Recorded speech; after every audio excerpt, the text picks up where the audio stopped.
Thank you for joining us here at INN24 News, in the heart of it. We welcome Angela Bischoff from the Ontario Clean Air Alliance here in the City of Toronto.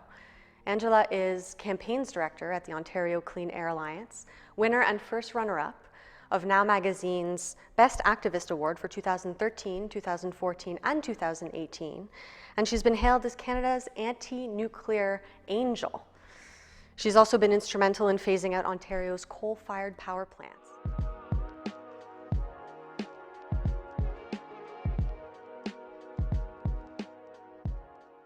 Thank you so much for joining us, Angela.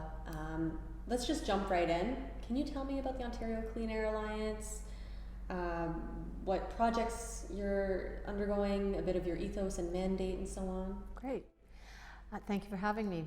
So the Ontario Clean Air Alliance has a charitable wing and a non-charitable wing. We are a very small grassroots environmental organization that was formed in 1997 to call for the coal phase out.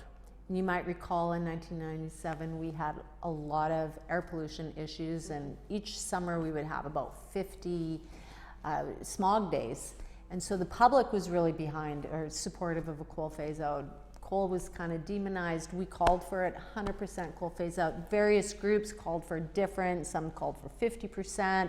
Some people thought we were absolutely crazy. We built a coalition of about 100 municipalities, environmental organizations, physicians groups that joined together to say, no, we want the coal phase out. And we advocated for that through various means. And we actually won that. It took 17 years, but we phased out coal in Ontario. We were one of the first jurisdictions in the world to phase out coal for environmental and health reasons. And since setting that precedent, other jurisdictions around the world have followed suit and are also phasing out coal, including Canada.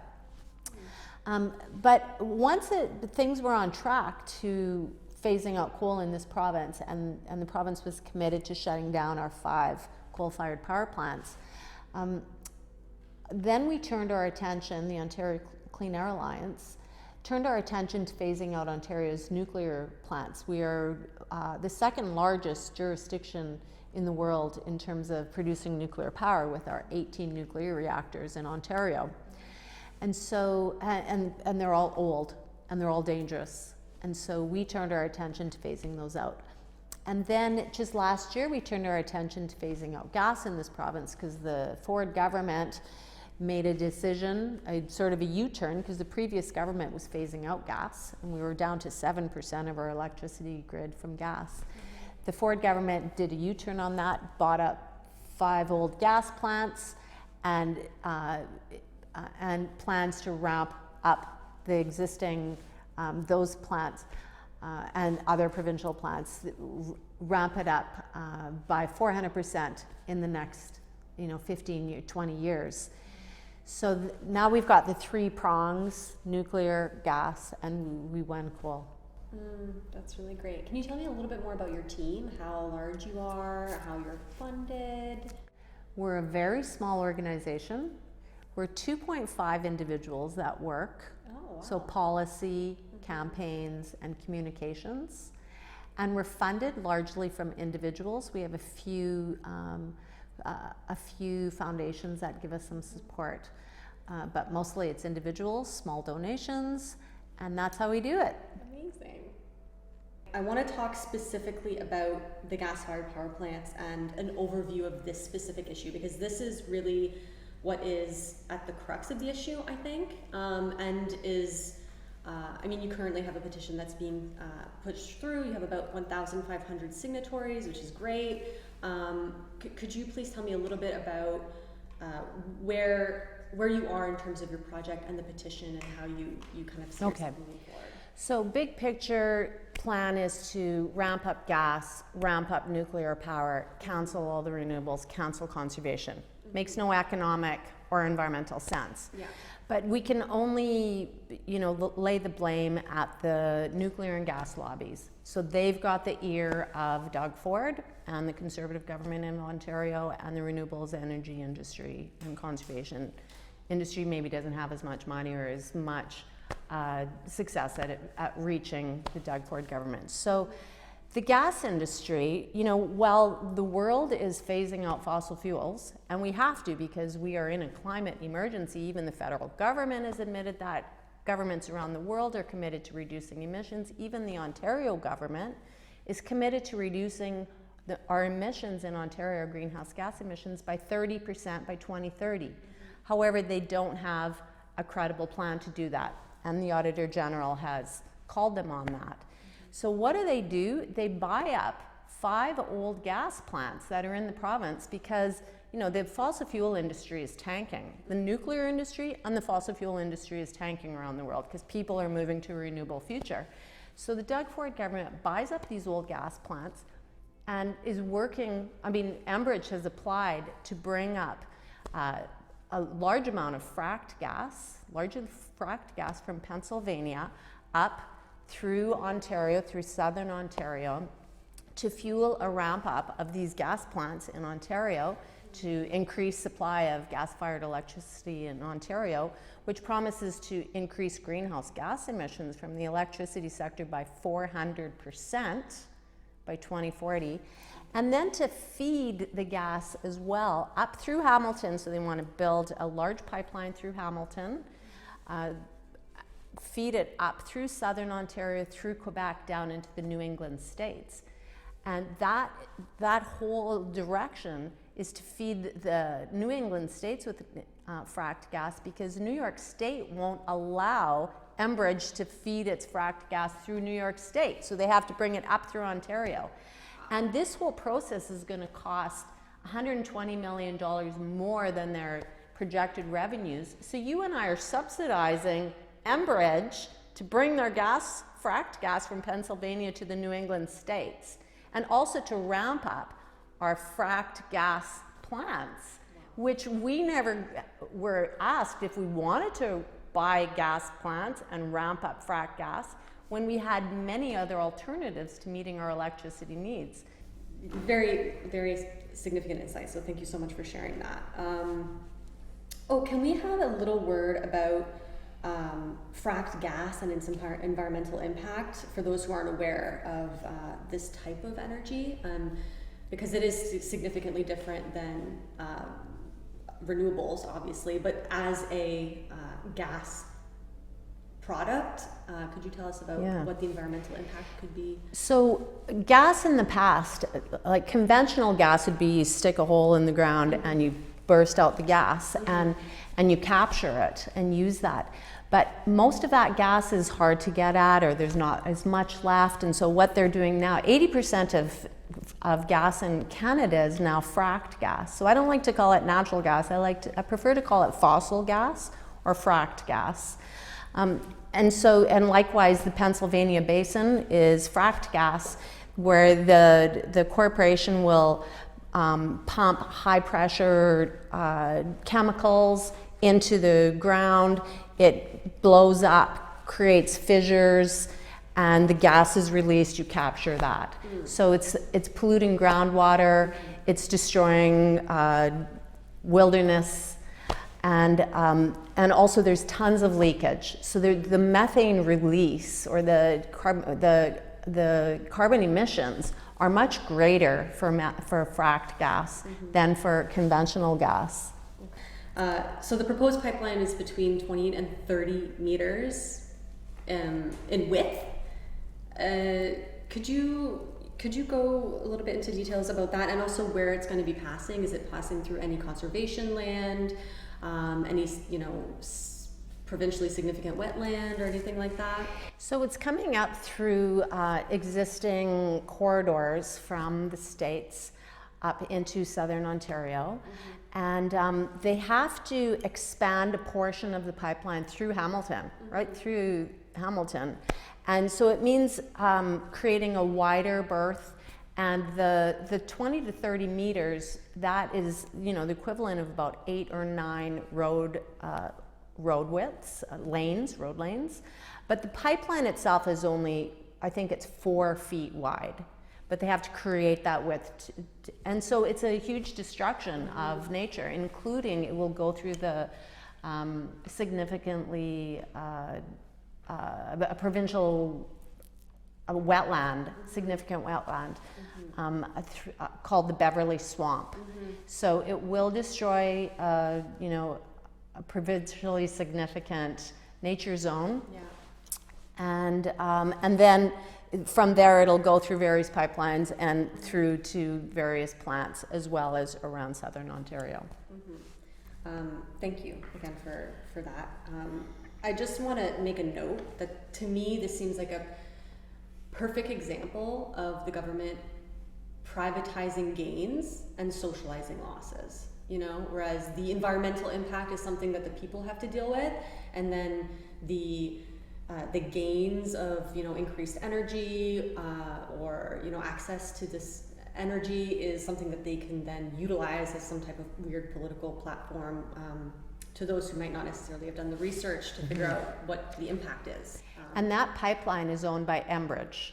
So they're just dumping their pollution into the air for the whole planet to have to deal with their methane leaks and their methane increase to planetary pollution. Yeah, I'm also curious as to actually, before we go into that, I want to talk a little bit about how that's connected to the broader gas-fired power plant projects that the Ford government is putting forward. I know that you briefly touched on that, but essentially, I want to ask you the question: how is the pipeline connected with the Ford government's plan to increase reliance upon gas-fired power plants? Well, we could put, like, we currently get natural gas from Western Canada, so I think Alberta and Saskatchewan primarily, and we could increase the flow of gas from Western Canada. So we're not at capacity. Right, exactly. So we can increase the flow, but this is a lot closer to come from the Pennsylvania Basin. Enbridge could bring it up probably for a lot cheaper than if we brought it from Western Canada. Enbridge benefits from this. They benefit off the backs of consumers because our electricity rates will and gas rates will increase if Enbridge gets to build their pipeline. And the provincial government benefits because they get to ramp up their use of gas in their gas plant fleet. But there's also, I think there's 30 or 40 gas plants in the province that will benefit from this new pipeline because they'll get cheaper gas. Okay, thank you. And they'll get to ramp up their production of electricity and heat and cooling because the provincial government is giving them the green light to do so. Instead of asking these utilities to reduce their use of gas-fired power plant, make it still benefit profitable for them to run the station without producing by investing in conservation for their customers, for example. They could still make a profit. These companies and utilities could still make a profit by encouraging or incentivizing businesses and homeowners to reduce their consumption.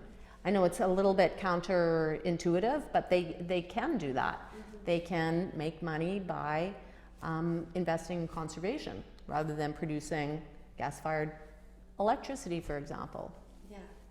So can you tell me a little bit more about the Darlington power plant and its process or its involvement in this project? Right. It's being built. Right. So the Darlington station is, I think, the third largest in North America. It's also but it's Canada's newest, and it has 4 reactors. The province is in the process of rebuilding all 4 reactors. They've rebuilt the first one, and the second one they've begun. It's very high cost to do this. The government imagines that by 2025 we'll have to double our electricity rates to pay for the Darlington nuclear station, or double what we pay for OPG for their nuclear power. And then at the same time, the Bruce nuclear station, which is on Lake Huron by Kincardine, that is the world's largest nuclear station. What? 8 reactors, 2 have already been rebuilt, and the other 6 they're planning to begin rebuilding in the coming years. So wind and solar prices nosediving around the world and in Ontario, water power a third of the cost of rebuilding our nukes, and instead they're choosing to ramp up gas and nuclear. It makes no sense. Yeah. Briefly before we discuss the potential outcomes of possibly other more renewable, more sustainable, more logical projects. I just want to get your insights on what nuclear is and how it's environmentally impactful, possibly in a negative way. That'd be really helpful. So nuclear power is, by far the most dangerous electricity production we could produce. I mean, we only have, I guess, fossil fuels are also increasingly getting more and more dangerous. So they're also very dangerous. But Pickering, for example, has as much plutonium on site. So, the nuclear waste is a big issue when it comes to nuclear power plants. And we don't know how to neutralize or store or get rid of nuclear waste. It's going to be around for millions of years. And we haven't solved that problem yet. And it's a pretty big problem. And there's as much plutonium in the waste at the Pickering, and plutonium is a human-produced substance that has never existed anywhere on the planet in the history. And we use it in nuclear weapons. And that was initially why nuclear power plants were built and discovered in the 40s and 50s. And Canada was very involved with the nuclear weapons program of the United States to end the Second World War. And that's how Canada got involved, because we had uranium. We were close to the United States. Uranium is the fuel that's used in the nuclear power plants. And so once they've, figured out how to produce plutonium for the bombs and how to enrich it, then we had this source of energy that produced heat, and we could just waste the heat, which is what they did for the weapons program, or we could use it to boil water to produce steam to turn turbines, and that's what produces electricity. So that's when Canada then used their technology, their unique can-do technology, to produce nuclear power plants in the 60s. And the federal government subsidized it. Ontario built reactors, New Brunswick built 1 reactor, Quebec built 2 reactors. And that's essentially it for all of Canada. Quebec closed theirs when they came to the end of their lives. New Brunswick rebuilt theirs. And Ontario just stayed full in. And the feds were funding it, and then the feds canceled it. The Harper government canceled funding subsidizing the nuclear industry, and sort of killed the program for Ontario. So that's when we went into rebuilding.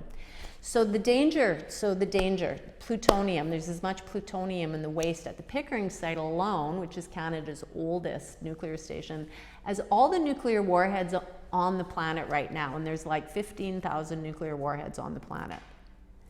Maybe my numbers might be a little bit off because we're bringing those down. And do they just put them in barrels and bury them? They're all on site in pools and in conventional storage buildings on site. They are not attack resistant. If a boat lobbed a bomb, or a plane flew over and lobbed a bomb on it, that would explode. And that's the fear, right? There's a lot of kaboom power, or terrorists could extract, could steal. And so, it's dangerous. It's very dangerous to have in the middle of millions of people. Pickering is surrounded by 2.2 million people within 30 kilometers. So what the provincial government wants to do is, leave it there on site for 30 years after shutdown, leave it there. And meanwhile, they're planning to build, the federal government and the industry is involved in building deep geologic repositories where they can bury the nuclear waste 680 meters below the surface of the earth. They've got a couple of options. One is up in northern Ontario, one is South Bruce area, so near the existing Bruce nuclear station. And there's a bunch they want to bury up just west of Ottawa on the Chalk River. Like, this is a PR problem for the industry. They haven't figured it out. But so the nuclear waste, it will stay hot for millions of years. and dangerous and toxic, deadly. And then there's also the regular routine releases of tritium and other radioactive products that are released from each one of these reactors every day as water vapor into the air, into the water, through the cooling systems. So the Lake Ontario, for example, has twice the amount of tritium than Lake Superior because we've got nuclear stations on our lakes. And tritium is a carcinogen, a teratogen, crosses the placental barrier, and a mutagen, causes defects in embryos. So this is a very dangerous product for us to be playing with. Why would we risk it when we have renewable alternatives that are a third the price, that are popular with the public? Nuclear power is not popular. The industry propagandizes it and tries to turn it into a clean electricity, low CO2. And while it may be lower CO2 than fossil fuels, it's much higher than renewables, but also it's got all these other pollutants and radioactive waste and dangers. It's just, why are we taking the risk? Yeah, this is a perfect opportunity to transition into the potential solutions. You specifically discuss the use of Hydro-Québec's surplus of energy that we could utilize. So I have a few questions about that. Does Quebec currently have a surplus? Are they able to fulfill Ontario's energy needs by 2024 when the Pickering plant is set to close, presumably? Yes, and we argued this when the Pickering's license ended in 2018. We could have closed Pickering and replaced it with water power from Quebec without even upgrading the transmission lines and saved billions of dollars. We did a report that we could have closed it and given every Pickering nuclear worker, so 1,900 workers at the station, made them millionaires, given them $1 million buyouts, and still saved billions of dollars for Ontario electricity ratepayers. Like, it's the numbers are astronomical. So the opportunity for Quebec, they have massive surplus. They want to sell to us. The first thing that the Premier of Quebec did when Doug Ford was elected was came to Ontario to meet with him, congratulate him, and talked about buying Quebec's water power. We've got the grid between the two provinces. Quebec has massive surplus. They initially dammed their rivers thinking they would sell their surplus gas, to neighboring provinces, but also to the New England states, the northeastern United States. The problem is there's been opposition to building transmission lines between Quebec and the New England states. So they can't transport it over. There's just a couple of small lines that they're importing some, but it's very little. So they have tons of surplus. It's the natural opportunity for them to be exporting to us. We've already got the grid, so there's no opposition to that. We've got enough transmission capacity that we could replace Pickering like that. To also replace Darlington, we would have to do some upgrades. But for example, one upgrade would be to a transmission line around the Ottawa area. It would be $80 million. Consider the difference between that and Darlington, which OPG says is going to cost $12.8 billion. Without going over budget. Yeah, which I know often happens. Exactly. Yeah. So and if we also wanted to ramp up wind and solar in Ontario, that there's still that opportunity to do that. In terms of storage for Ontario's wind and solar, the sun doesn't always shine, the wind doesn't always blow. Well, Quebec's massive water reservoirs can actually act as a battery. So when our wind isn't blowing, they let the reservoirs out and we get some of their electricity. When our wind is good, we just dam their rivers. So we could make a storage supply contract with Quebec. So that is also another great opportunity to help Ontario meet its needs. And then lastly, conservation, to reduce our demand altogether. There's huge potential for that. We could replace Pickering just by ramping up conservation.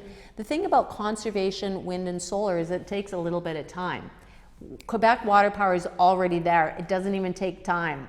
It would take some time, a relatively small amount of time, to upgrade those transmission ties, to also replace Darlington, to also replace the Bruce Nuclear Station.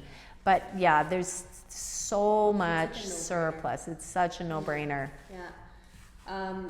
Yeah, and the fact that it's 5 cents per kilowatt is the proposed cost. It's unthinkable because it's so much cheaper than what we're paying now, 19 cents per kilowatt or something? So we're currently paying for nuclear power, paying OPG 9.5 cents. Okay, so half. Yeah, so almost half, yeah. And conservation would be like 2 to 3 cents by comparison. Wow, yeah. That's amazing. What do you mean when you say conservation? Let's say to a layman's, or someone who isn't necessarily proficient in this field. Do you mean conservation like using energy efficient light bulbs and reducing or mitigating the demand? Or do you mean, what kind of investment can you make in conservation and what kind of return is anticipated? Right. Well, the Wynne government managed to reduce demand, I think, by about 15% in the last decade just by investing in conservation. And you and I didn't even know that. It's not like we were going into buildings and we're more uncomfortable. In fact, it's the reverse. Buildings can be made more comfortable, warmer in the winter by insulating the envelope of the building. So both for industrial and for homeowners to incentivize industries to invest in insulation, changing lights. What about municipalities, all their lights, their night street lights, changing all those to energy efficient light bulbs. Changing building codes so that new buildings that are being built are all have green roofs, all have super efficient envelopes, are all using good lighting and water conservation programs. So that's all happening slowly, but utilities can just move in way more massively and incentivize companies to spend the money on it, loan them the money, interest-free, subsidize it. Then they're buying less from them, and then the company doesn't have to produce as much. So the provincial government rules can be set up so that utilities can make money on investing in conservation and incentivizing companies and individuals to make those changes. Yeah, considering how much Canada is actually subsidizing fossil fuels, it makes a lot of sense to simply reallocate those resources towards industries that are going to provide more access to health and energy. And jobs. And jobs, yeah. Like the amount of jobs to be made in conservation and wind and solar is enormous. So we might lose some jobs if we close down the nuclear stations and import water power from Quebec, for example. The jobs are more in Quebec. But by lowering electricity rates in the province, that will incentivize industries to create more jobs locally. If their electricity rates go through the roof, they're shutting their doors and moving to other provinces. Like Quebec and Manitoba, their electricity rates are between 50 and 90% less than Ontario's because they get almost all their electricity from water power. Quebec gets almost all or 60% of our electricity from nuclear power. And so that's where our rates are essentially double what theirs are. You and I are paying that much more. I was going to say, that's getting past to the consumer. It's not being absorbed by Enbridge, that's for sure. Right, exactly. So I just wanted to know, in your experience in this space for this period of time, what type of exposure have you had to parties and what type of reception have you had? So we have, ever since I've been involved, regularly we're reaching out to all the MPPs at Queen's Park, and we try to meet with them. And every month we're going to a different meeting, and we've met with energy ministers and all the parties, their energy critics and MPPs in Hamilton and all the parties.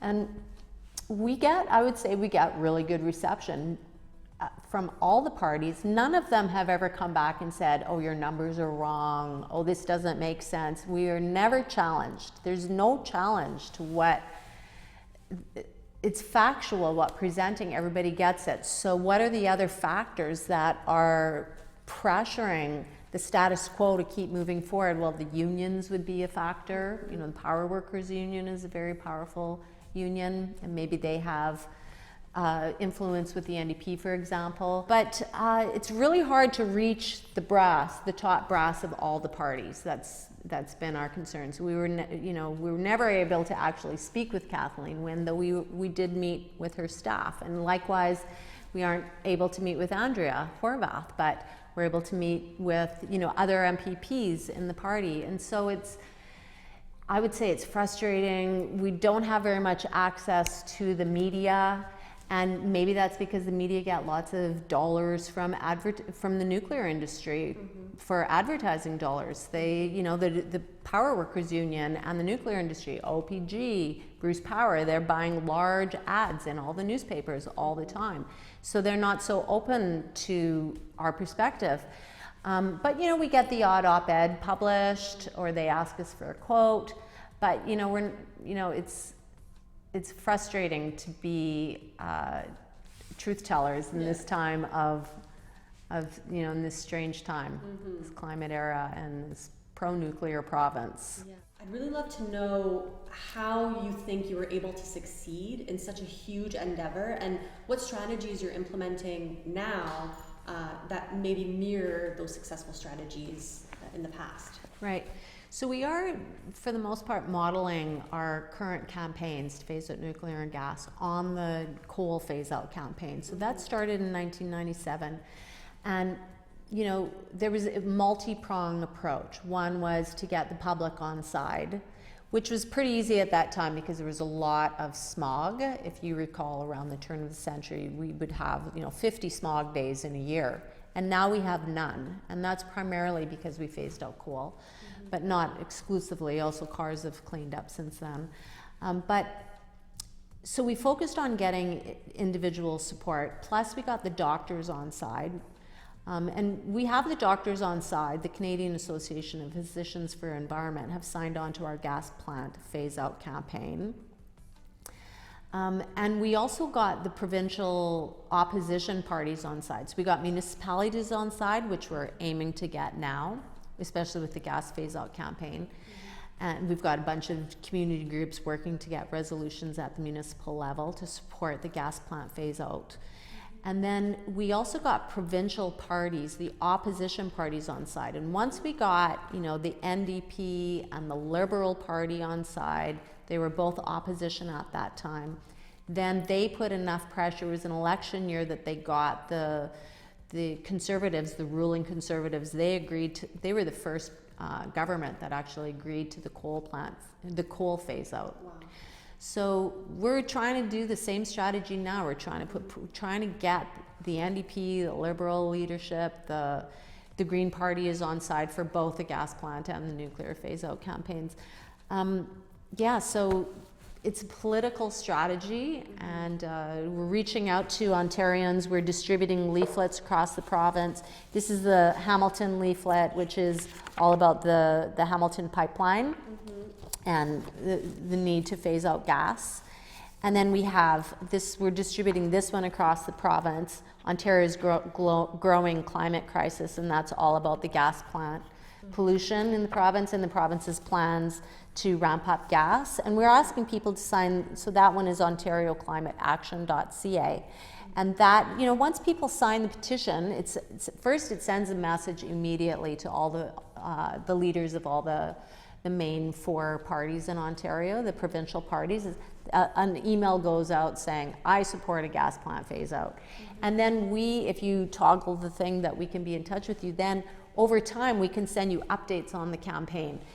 And then, we have lots of other pieces of literature, but those are we have one in Pickering that we're distributing right now about the Pickering waterfront, encouraging people to tell their local MPP, Conservative Bethlyn Falvey, to support the wishes of the Pickering City Council and Pickering residents that they want the station to be decommissioned when it's closed. It doesn't say 2024, but when it's closed, whenever OPG decides to close it, it actually says 2024, which is its current license. Optimistic. Immediately decommission it. Instead of letting it sit there for 30 years, decommission it, move the waste. I mentioned the plutonium. Move that waste back off the waterfront, bury it further back on the site, in above ground, attack resistant, reinforced concrete bunkers that would be much safer than where they are right now, which is in pools and in just conventional storage buildings, and then return a bunch of that waterfront to the Pickering residents. Reclaim it for residents instead of it just being a dead zone forever. So those are, it's one way that we get the word out online Yeah, it's when like a people, multi-prong approach. yeah. I love that. And we're going to have all that information available to anybody who would like to access that. Great. And you're right, when you're, I mountain biked around and road biked around Pickering, and it's very surprising. You see this beautiful waterfront with these deer, and it's gorgeous, and then boom, you're faced with this huge power plant. It's a very modern dystopian type of experience. It really is. I know. And it's unique. Like, you don't find that anywhere else in the world, where you can just ride up to, like, they have a beach right on the peninsula where the nuclear, 8 reactors, you can see the 8 reactors right there, and you're 50 meters away, and kids are swimming 50 meters away. You know why? Because it's much warmer. Because the plant circulates the water, it sucks the water in from the lake and then flushes it out, warms takes the heat out of the reactor and pushes the heat back into the lake. So people can swim and kite, ski on the water all year round because it doesn't freeze. And I mentioned earlier about the tritium, right? Yeah. So the tritium is being released into the air through water vapor and into the water every day. 100 kilograms of tritiated water vapor is released out the stacks of that plant every day. And we had a consultant, Ian Fairley, a radiation biologist, do a report for us on the Pickering Station alone. And he's the one that talked about the tritiated water vapor, which is a carcinogen, mutagen, and teratogen. And he said he didn't believe that women should get pregnant within 5 kilometers of the station, or that people should eat produce within 10 kilometers of the station, because the water vapor flies up and nearby and lands nearby. So I encourage my friends not to live in Pickering. Yeah, well, wasn't it, there was the emergency alert that was fraudulent? Yeah. And it caused a big uproar and housing prices fell because people became aware in a tangible way. Like, wow, I'm actually consistently in the line of fire for this extremely dangerous power plant that should have been decommissioned years, 20, however many years ago. And the thing about all those people that live there, well, everybody in Ontario, your housing insurance form says not insured in the case of a nuclear incident. So all those people that may have to leave their homes, like there's 100,000 people or something in Fukushima, and that was a rural area. That was not in the middle of millions of people. But if suddenly, hundreds of thousands of people had to leave their homes around the Pickering site, Scarborough, that whole area, Ajax, they're not insured. So who covers that? The federal taxpayer covers, taking care of them for however long ever. Maybe that area will never be populated again. Well, that's the thing about radiation. There is no comprehensive plan to be able to, render that type of waste neutralize it. Neutralize it, exactly. It's one of those types of waste that we haven't developed the technology to be able to remedy. Exactly. It's very... And the industry has been saying forever they're going to come up with something. Yeah. And the only thing they have been able to come up with is buried in a hole 680 meters below the surface of the earth. What could go wrong, no? And there have been 3 that have been built in the world to date, storing nuclear waste, and all 3 of them have failed. And one of them in Germany, they're actually had to open it up and they're pulling the waste, like billions of dollars, they have to pull it all back up to the surface. So what could go wrong? Yeah. Especially when we're choosing sites that are on the Great Lakes. Yeah, it's kind of sad. On that note, do you think it's possible to mitigate our climate crisis? Do you think, let's say tomorrow, if Doug Ford suddenly had a change of heart and decided, okay, we're going to cancel these programs, we're going to take a step in the right direction and use clean energy, do you think it's possible to mitigate the crisis? I think we have to believe that it is. Okay. I think we can make a big shift and we can reverse action. At least we have to try. Yeah. We have to move forward as a planet, as a human race, as part of an ecological, mix of many different creatures to, in order to survive the massive crises we're facing, the ecological crises of species extinction, of climate, of, ocean acidification, of desertification around the world, which produces our food. We have to attempt every single prong that we can, from individuals to corporations to governments, the whole works, to nonprofits, to profits. We have to solicit every effort to turn this ship around. And if we don't work at every angle, there's a lot at stake.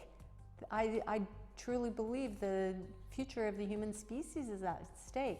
But I also truly believe that we can turn the ship around. We must attempt every angle, and let's just do our best to turn it around. We owe it to ourselves. We owe it to future generations. We owe it to all species on the planet. We owe it to, the ecological integrity of this planet that's been around for millions and billions of years. It feels like a huge responsibility that we carry, our generation carries right now. There's so much at stake. We brought it to the brink, and it's up to us to reverse the trajectory. Like, we're already past the CO2 emissions in the atmosphere, the parts per million. We're already past what's considered to be safe.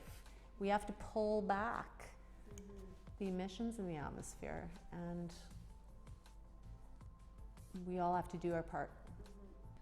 Do you think COVID has impacted environmental activism? Do you think that this presents an opportunity or a significant barrier to A, your political campaigns, and B, economic recovery more broadly? Right. Such a good question. It's been like, air pollution in Toronto has been a lot better because there's been way less driving, way more people out on their bikes. The city has put bike lanes all over. They claim they're temporary, but I'm sure they're going to be permanent because everybody's going to be riding. Yeah. So just at the very micro level, I think we're going to see some benefits. People aren't flying, so there's been fewer CO2 emissions in the air, fewer climate emissions. The oil and gas industry is tanking, the demand is way down. So if demand is down, it's easier to meet demand with renewable power. It's giving us time to invest in renewable energy systems around the world. Governments are still massively investing in, because we still need energy. They're taking this opportunity to invest. But also there's, the economic downturn is really going to affect people, corporations, economies, and there's going to be a lot more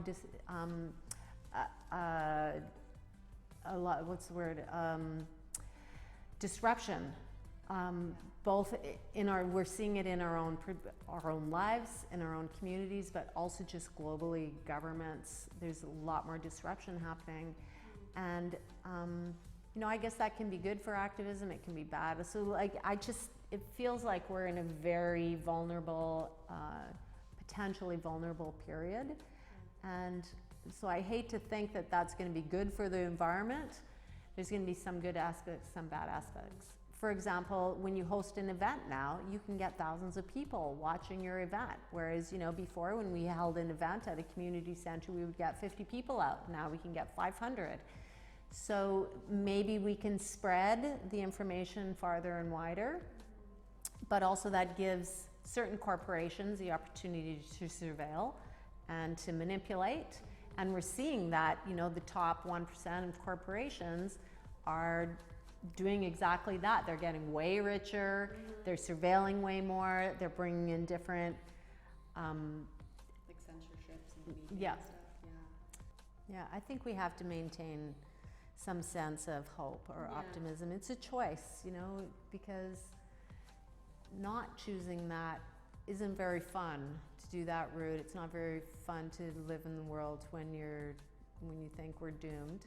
And I'd rather have fun, and by having fun and inspiring others, we're more likely to turn things around. And humanity, I mean, we are incredibly gifted. And so to be able to utilize that and come together with the technologies that we have at our disposal, I think is an opportunity for ascension, an opportunity for greater manifestation of our abilities, you know, and act as those custodians of the earth, and not only locally in terms of protecting our Great Lakes, but broadly as like humans existing, coexisting. I love that. So thank you. I'm so grateful to have you today. Oh, I'm so grateful to have this your conversation with you. Thank you for sharing your wisdom. Yeah, and we're gonna link all of the information down below and in our during our live stream. I just want to reiterate one more time, thank you so much for all your thank you so much for all of your work and for being in this field, boots on the ground for so long and tangibly affecting the lives of potentially millions of people. So hopefully. Thank you for acknowledging that and for giving me time to, you know, like substantial time to really think these issues through, and for appreciating all of that and for airing it. Thank you.